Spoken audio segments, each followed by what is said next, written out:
Millions of kids across Mali woke up on Monday morning, October 27th, all set for school. And what do they find? Their classrooms are shut down. And it's not for a holiday. It's not because of strikes. It's because there is basically no fuel to get teachers and students to school. That's the reality on ground in Mali today. There is this militant blockade, and it has choked the nation's fuel supply so bad the transitional government had no choice. They had to suspend education nationwide for 2 weeks. But here is the real question. How did it get so bad for Mali?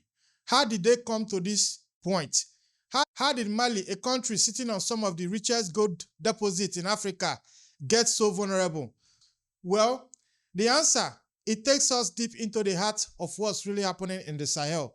Because, you see, Mali's transitional government and their allies in Burkina Faso and Niger, they have been fighting this historic battle, a battle to reclaim their sovereignty from decades of French neo-colonial control. They kicked out their foreign troops, they pulled out of ECOWAS, and they partnered up with Russia to secure their territories. But today, right now, an Al-Qaeda-linked group, they are called JNIM. It's exploiting Mali's biggest weakness. And what is that? Mali is landlocked. Depends completely on fuel imports that have to travel through neighboring countries. So when these militants started burning fuel convoys back in September, well, the entire economy just started to crumble. And so now, the authorities in Bamako, they are facing their toughest test yet. Can they actually break this blockade?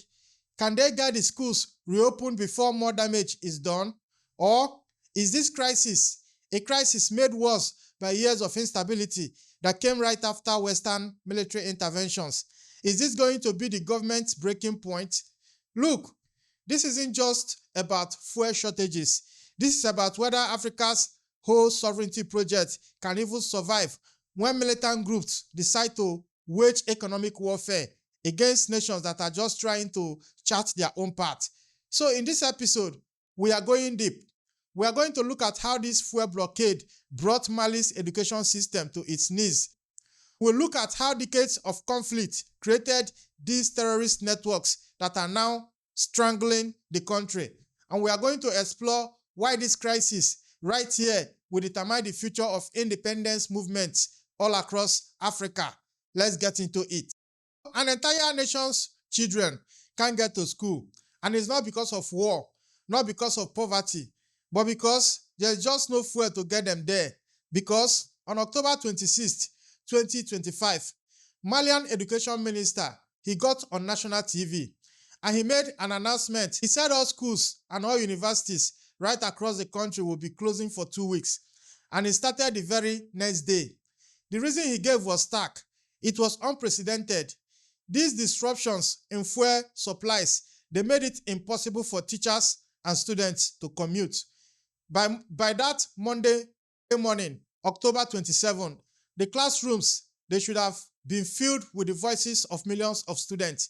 Instead, they were empty, silent. School gates were locked. University campuses in Bamako, they just became ghost towns overnight. And the human toll here is staggering. We are talking about Mali, a population of about 22 million people. And suddenly, millions of school-aged children are just cut off from their education. But here's what makes this whole crisis even more devastating. Mali's education system, it was already on life support long before the fuel truck got burned. Think about this. Roughly 70% of the population can't read or write. Only about 47% of kids in Mali today even complete their primary education. You already had more than 2.3 million young people out of school because of poverty, conflict, and displacement. And now, you have to add millions more to that number. Teachers out in rural areas, they can't get to their schools. No transportation. Students who need buses or shared taxis to get to class, they are stranded, and parents are left struggling, trying to explain to their confused kids why they can't go get an education. For a country that already has one of the lowest literacy rates in the world. But let's be clear, this was not a natural disaster. This was not an accident. This was a calculated attack. And the weapon, it wasn't bullets, it was bombs, it was fuel. So who shut off Mali's lifeline and why? Back in early September 2025, a masked spokesperson from JNIM, that's an Al-Qaeda affiliate, showed up in a video and he had a chilling message. This group called JNIM, they didn't just declare a blockade, they enforced it, and they did it with devastating efficiency. The group announced that any traders moving diesel and gasoline from neighboring countries, they had to stop until further notice. Now, their stated reason, their justification was that they were opposing the Malian government policy of restricting fuel sales in rural areas. JNIM claimed this cut off essential supplies to civilians, but security analysts, they said the real strategy here was much more sophisticated. This was economic warfare. It was designed to choke the capital, to paralyze commerce, and to demonstrate that the transitional government could not protect its most vital supply routes. The attacks started almost immediately. Fuel tankers coming in from Senegal, from Ivory Coast, Guinea, Mauritania, they started getting ambushed on these dangerous stretches of highway. Militants were setting up checkpoints, stopping convoys, and just burning trucks in coordinated strikes. In mid-September, even a military escorted convoy got attacked. We are hearing from multiple reports that at least 40 fuel trucks were destroyed in flames. By the time this blockade hit its second month, the Malian Petroleum Importers Association, they reported that over 100 tankers had been burned and destroyed. Drivers were kidnapped. 6 Senegalese truckers were taken hostage back in early September. They were later released, thankfully. But a resident in Bamako, a man named Lamin Kauta, he told reporters he lost 2 cousins, a driver and his apprentice from Ivory Coast. He said they were killed by militants near the Malian border. You can see the human face of this crisis every single day. Residents are talking about visiting more than 20 gas stations and not finding a single drop of fuel. You see these long queues stretching outside the few stations that still have supplies. People are waiting for hours, sometimes for days, but the damage, it goes beyond just empty fuel tanks. Power supplies in Bamako, we are hearing they have dropped from about 19 hours a day down to as little as 6 hours in some neighborhoods. Why? Because the thermal power plants, they are struggling to operate without enough fuel. Food prices are going up as transportation costs spike. Businesses all over the city are facing severe challenges. We are talking bakeries, shops, small enterprises, all of them victims of an economy that is just under immense strain. Even airlines flying into Bamako, they've started routing through other countries just to fuel their planes. And then finally, inevitably, the schools get closed because the entire system, it depends on a fuel supply that has been severely disrupted. It's a strategy. It targets the civilian infrastructure, the very stuff that keeps a state functioning. By disrupting the fuel, these militants are trying to position themselves as a kind of parallel authority in Mali. They are trying to force the transitional government into a position it can't hold. Their goal seems pretty clear: undermine the government's ability to provide security, to provide basic services, and create a situation where frustrated civilians just lose faith in their leaders. But here is an important question we have to ask: how did these terrorist networks in the Sahel get so powerful in the first place? France spent almost a decade in Mali. They claimed they were there to fight jihadists, and yet, when they finally pulled out in 2022, terrorism was still a severe and growing threat. So what went wrong? Back in 2013, French forces launched what they called Operation Sahel. The goal was to counter jihadist groups that were pushing towards Bamako. That operation, it later turned into Operation Blockade, deployed thousands of European troops all over across the Sahel. So, for about 9 years, France kept up this significant military presence. They claimed they were providing counter-terrorism support, but by the time those French forces withdrew in 2022, which happened after tensions with Mali's new transitional government over, the militant networks were still active. The attacks were still continuing, and civilian casualties were still persisting. And the transitional government that came to power in Mali, in Burkina Faso, and in Niger, all of them, they all expressed frustration. Frustration that this Western military presence just had not delivered security improvements they were promised. Now, the roots of this instability in the Sahel, they go back to a lot of different historical factors. You have to look at the 2011 NATO intervention in Libya that led to the collapse of the Gaddafi regime. We've also seen documented cases where arms and equipment, stuff that was meant for government forces, it just ended up in the wrong hands. So it is clear that Ukraine was funneling weapons to these terror groups, to these people attacking Mali. So they have to take a part of the blame of this mess. Who benefits from all this chaos? This ongoing instability in the Sahel. I mean, this region is rich.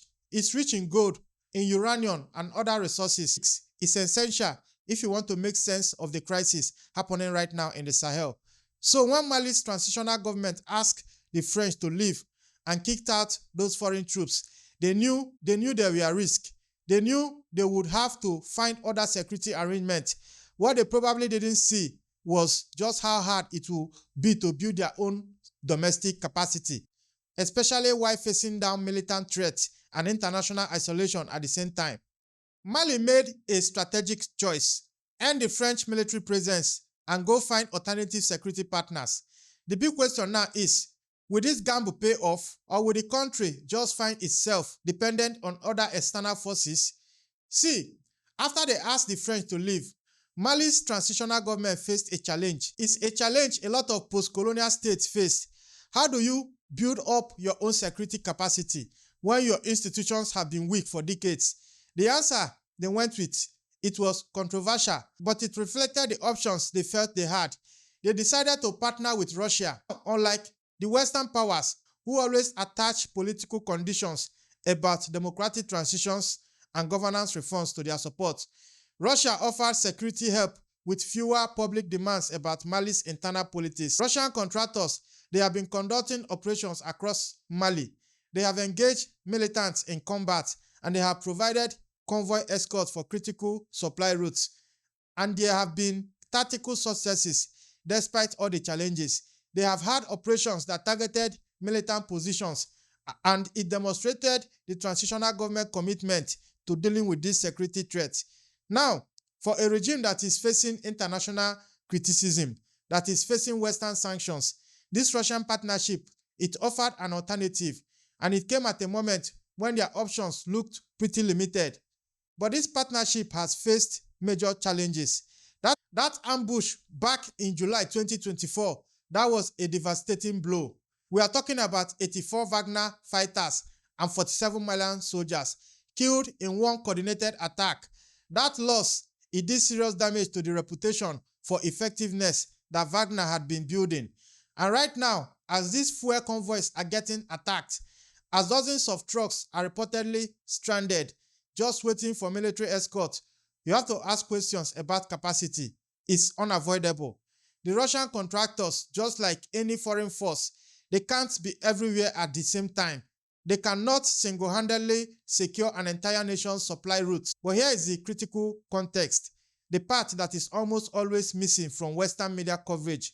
Mali did not turn to Russia because they prefer foreign contractors over their own forces. They sought out this Russian partnership because their relationship with Western power had completely fallen apart. Western military help came with political conditions the transitional government just found unacceptable. And frankly, alternatives were scarce. And when the transitional government delayed elections, pushed them past the timeline the West was demanding, sanctions followed. When they asked for the French to withdraw, development aid got cut. When they tried to renegotiate mining contracts just to get more revenue from their own natural resources, investment suddenly became a lot harder to secure. The bigger point here is the philosophical point that leaders like Captain Ibrahim Traore in Burkina Faso are making, is that genuine sovereignty means going through difficult transitions, and that might mean making some imperfect compromises in the short term. The ultimate goal isn't to just swap French dependency for Russian dependency. The real goal is to build up their own domestic military capacity, so strong that relying on any foreign force becomes unnecessary. But building that capacity, that takes resources. It takes training, equipment, and time. It takes years of sustained investment, and all of that has to happen while you are also managing active security threats at the exact same time. And that vision, that's exactly what the Alliance of Sahel States is all about. The idea is to create mutual defense arrangements between Mali, Burkina Faso, and Niger, turning a vision into reality. That takes time. And right here in the present, fuel convoys are still burning and schools are still closed. And this brings up the central dilemma. Mali is landlocked. Every single drop of fuel has to travel hundreds of kilometers through neighboring countries just to get into Mali. And when militants can just attack those routes pretty much with impunity, the entire nation's economy is left vulnerable. So how did simple geography become such a profound weakness? Now, Mali has huge gold deposits. It has uranium resources. It's sitting on strategic territory in West Africa, but it has no coastline. And in 2025, that simple geographical fact, it has become an acute vulnerability. The math of Mali's situation is straightforward, but it's also brutal. Because as a landlocked nation, every single liter of fuel that gets used in Mali, it has to travel overland. It comes from ports in Senegal, Ivory Coast, Guinea, or Mauritania. And according to economic analysis, the Dakar to Bamako corridor is especially vital because it generates a lot of revenue for Senegal, and about 55% of Senegal's exports to other African countries, they are headed for Mali. When JNIM targets this lifeline, they are attacking the fundamental supply chain that keeps Mali's whole economy functioning. The Kenya's region, that has become a critical flashpoint, is the gateway for a huge portion of Mali's imports, and crucially, it's where the majority of its gold exports come through. Security analysts will tell you, controlling the roads through Kenyans, that effectively means you control Mali's economic lifelines. And JNIM, they seem to understand this strategic reality perfectly. Their blockade is focused on the key choke points. We are talking crossroads, border routes, and the highways that connect Bamako to the coast. Any convoy trying to use these routes without serious military protection, they are facing serious risks. And the cascading effects, they've been severe because these fuel shortages, they've reportedly triggered power cuts. Electricity availability has dropped significantly in parts of Bamako. And when the power goes out, it affects water infrastructure, it affects communications, and it affects basically every aspect of modern life in Mali. The transportation networks are facing collapse because vehicles can't refuel, and that drives up the cost of moving everything, goods and people. Because the supply chains are broken, businesses in all kinds of sectors are facing operational challenges that just can't overcome. The mining sector, that's Mali's economic backbone, and it is getting hit particularly hard. We are seeing reports that Allied Gold has been facing fuel supply challenges that are affecting its operations. They've got dozens of trucks stranded, waiting for safe passage. You see, these mining operations, they need diesel. They need it to power their generators and their heavy machinery. Without a reliable supply of fuel, even the richest gold deposits, they become difficult to exploit, to make any profit from. Just to show you how severe this is, the United States Embassy in Bamako, they issued warnings in late October, warnings about how these persistent fuel disruptions are affecting security all over the country. Then on October 25th, 2025, that embassy ordered all non-essential diplomatic staff and their families to leave, and they cited the escalating security situation as the reason. And this vulnerability is not just circumstantial, it is structural, and it has historical roots that go right back to the colonial era borders. European colonial powers, they divided up Africa, and they had very little regard for creating states that were economically viable. So Mali inherited borders that left it landlocked, left it dependent on its neighbors just to get access to international trade. It doesn't matter who's in power. It doesn't matter what resources are under the ground. This geographical reality, it limits their options. Now, the Alliance of Sahel States, that represents one potential long-term answer to this structural weakness. The idea is, by coordinating between Mali, Burkina Faso, and Niger, this confederation aims to build regional infrastructure to integrate their energy policy and reduce their vulnerability to these supply disruptions. The proposals on the table, they include renewable energy development, better transport corridors, and economic integration. All things that would make each individual country less fragile, especially with Western donors cutting back assistance and economic sanctions, creating even more obstacles. And this all brings us back to those empty classrooms. Because when a country can't reliably power its cities or fuel its vehicles, it just can't maintain basic services, and that includes education. And for Mali, a country where literacy is already desperately low, losing access to school for even a few weeks, it threatens to deepen the crisis they already have, and it threatens to compromise the future of an entire generation. Mali already had about 2.3 million kids out of school before this crisis ever started. Now, add millions more whose classrooms are closed indefinitely. What happens to a nation's future when an entire generation's education just gets interrupted like this? The statistics, they are stark. Only about 47% of Malian children even complete primary school. That means more than half, they never finish the most basic level of education. Literacy tests show that 2/3 of second grade students, they can't read at their grade level. The national adult literacy rate is sitting about 30%. That means 7 out of 10 adults, they lack the fundamental skill they need to just participate in the economy and advance. As we said, more than 1,700 schools were already closed because of security threats and militant attacks. And that was before the fuel crisis added millions more students to this list of kids shut out of education. Now, Mali schools, they are among the most frequently attacked in all of Africa. Teachers and students, they face violence just for the simple act of teaching and learning. And now, this fuel blockade, it has forced all schools nationwide to close. This 2-week suspension they announced from October 27 to November 10, it hit every single level, from primary schools to remote villages, all the way to the university in Bamako. But this impact is not going to be spread evenly across the population. You've got teachers in rural areas. Many of them live far from their schools. They rely on motorcycles or shared transport to commute.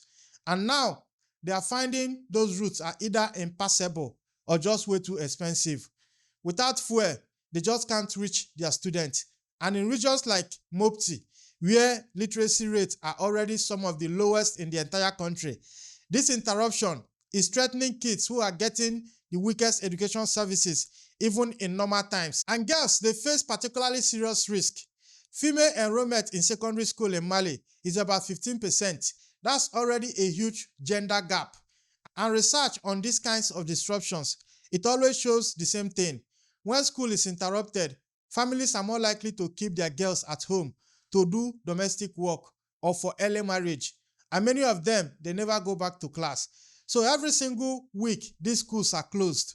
It increases the chances that these girls will be pulled from education permanently. And that just perpetuates these circles of limited opportunity. Displaced children, they are facing even more barriers. Mali has something like 400,000 internally displaced persons. That's according to humanitarian organizations. A lot of these displaced kids, they've already fled violence that destroyed their homes and their schools. So now they are living in temporary settlement. They are depending on fragile support systems. And the schools they finally managed to get into in these new areas, now they are closed to. November 10, 2025. This is the date Mali schools are officially supposed to reopen. But as that deadline gets closer, the fundamental reality hasn't changed. Fuel supplies are still severely constrained. So, what happens next? Now, the Malian armed forces, they haven't just been sitting back. Military commanders, they've launched operations targeting JNIM positions out in the Kenyans and the Nyoro regions. The military announced operations against positions they said were responsible for a recent convoy attack near the Ivorian border. So, These operations, they show that the transitional government is actively trying to deal with the security challenge. But the harsh reality on the ground is that military escorts by themselves, they cannot sustain the entire nation. The armed forces, they only have so much capacity. They have limited personnel, limited equipment, limited resources to spread out across this vast territory, a territory with poor infrastructure. Right now, reports are saying that dozens of fuel trucks are just stranded at the border crossings. They are waiting, potentially for weeks, for escorts that might never show up in large enough numbers. Only a small fraction of the convoys they need are actually making it to Bamako and other destinations. The rest of them, they either wait indefinitely or they try to make the run without protection. And if they do that, they face extremely high risk of being attacked. Some of the fuel importers, they have started trying to find other ways. They are using different routes, traveling in smaller groups, moving at night. They are working through informal networks. And these adaptations, they provide some relief, but they fundamentally cannot replace the normal commercial supply chains. The volumes are just too small. The costs are way too high, and the risk, they are still extreme. A modern economy just cannot function long-term on smuggling and these informal workarounds. The education minister, he gave his assurance that authorities are doing everything possible to get supplies back before November 10. But you have to measure that promise against the reality. And the reality is that promises alone don't create fuel deliveries. Without fundamental changes, either to the security situation or to the supply infrastructure, this 2-week closure they announced, it might just extend indefinitely or it might just keep happening. The transitional government is facing some very difficult strategic choices, and none of them are good. They all have serious drawbacks. So option 1, they could dramatically escalate military operations. They could concentrate all their forces in Kenyans, try to secure every single critical kilometer of highway. Okay, so what's the other option? They could try negotiating with JNIM, try to get them to lift the blockade in exchange for changing those fuel policies or other concessions. Some security analysts, they have suggested this might be the only practical way to get supplies flowing again in the short term. But the transitional government, they have consistently refused to negotiate with terrorists. Every country have this policy. You do not negotiate with terrorists because any concession or anything that looks like a concession, it could embolden this same jihadist. It could undermine the government authority.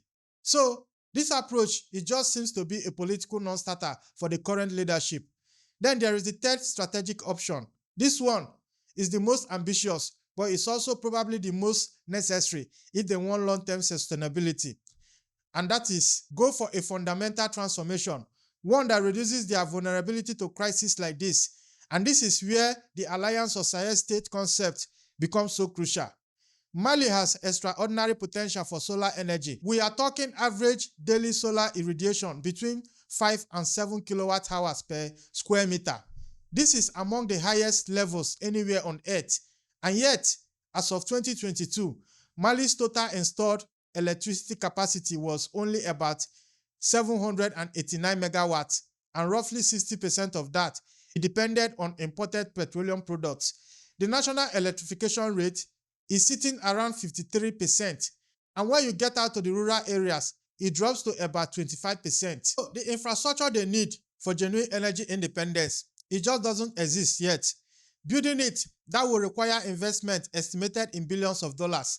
Billions for solar expansion, for grid development. This is money that Mali urgently needs, but it's money they are struggling to access precisely because they are facing international sanctions and reduced donor support. All of this would make the member state a lot more resilient to blockades and to external pressure. And energy officials from Mali, Burkina Faso, and Niger, they've held meetings. They have discussed harmonizing their policies and promoting renewable energy.